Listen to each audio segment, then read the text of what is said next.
Welcome to Mughal tribe series. دوستو، آج ہم بات کریں گے مغل قوم کے متعلق۔ ہم دیکھتے ہیں کہ مغل قوم کتنی پرانی ہے اور یہ موجودہ دور میں کن کن ممالک میں آباد ہے۔ مغل اور مغول لفظ منگولی کی بدلی ہوئی شکل ہے۔ منگولوں کے عرب ممالک پر حملوں اور قبضے کے بعد لفظ منگول جب عربی سے متعارف ہوا تو یہ لفظ مغول کی صورت میں تبدیل ہو گیا، کیونکہ عربی زبان کے حروف تہجی میں گاف نہیں ہے۔ اس طرح گاف کی جگہ غین نے لے لی۔ مغولان جمع لفظ ہے، اس کا واحد مغل ہے یا مغول ہے۔ یورپین مورخین اور محققین انہیں تاتاری بھی لکھتے ہیں اور کہتے ہیں اسی وجہ سے عرب ریاستوں میں اور ساتھ ساتھ ایران، عراق، افغانستان کی ریاستوں میں مغول بولا جانے لگا۔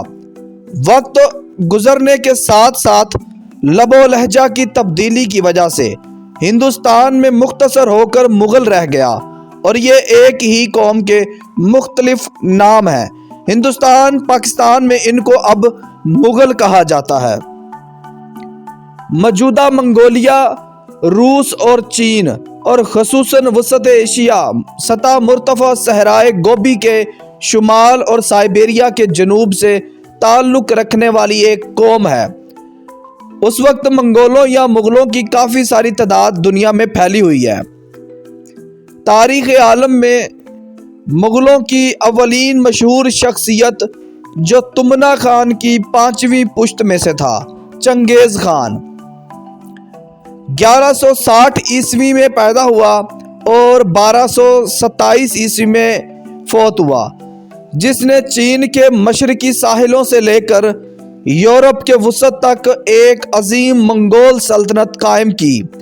یہ تاریخ عالم کی سب سے بڑی سلطنتوں میں سے ایک، جو مغرب میں ہنگری، شمال میں روس، جنوب میں انڈونیشیا اور وسط کے بیشتر علاقوں مثلاً افغانستان، ترکی، ازبکستان، گرجستان، آرمینیا، روس، ایران، پاکستان، چین اور بیشتر مشرقی وسطی پر مشتمل تھی۔ تاریخ عالم کی دوسری بڑی منگول سلطنت کی بنیاد تمنا خان کی 9ویں پشت میں امیر تیمور لنگ، جس کو امیر تیمور برلاس بھی کہا جاتا ہے، 1336 میں پیدائش ہوئی اور 1405 میں وفات اس نے رکھی، جسے تیموری سلطنت بھی کہتے ہیں۔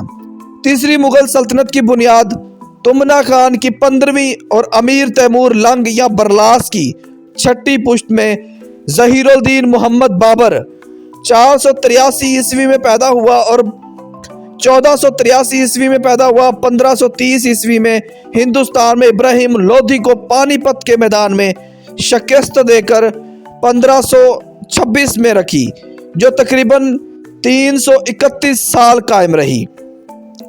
ترک، تاتار اور مغل یہ آپس میں ایک ہی ہیں، یعنی کہ ان کا باہمی تعلق۔ ترکوں کا جد امجد ترک بن یافس حضرت نوح علیہ السلام کا پوتا تھا۔ ترک اس کو یافس اوغلان کے نام سے یاد کرتے ہیں۔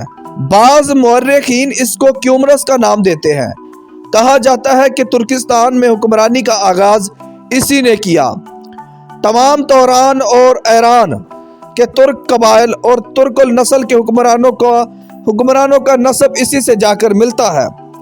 اس ترک اوغلان کی 4-5 نسلوں بعد اس کی سلطنت کا وار النجا خان پیدا ہوا، جس نے کفر اور شرک کو رائج کیا۔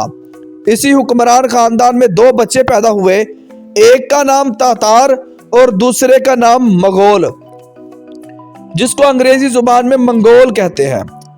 باپ کی وراثت مغول کو منتقل ہوئی، اس نے مغلستان یعنی منگولیا کی آبادی کی بنیاد رکھی، جبکہ دوسرے بیٹے تاتار نے تاتارستان، روس ریاست کی بنیاد رکھی۔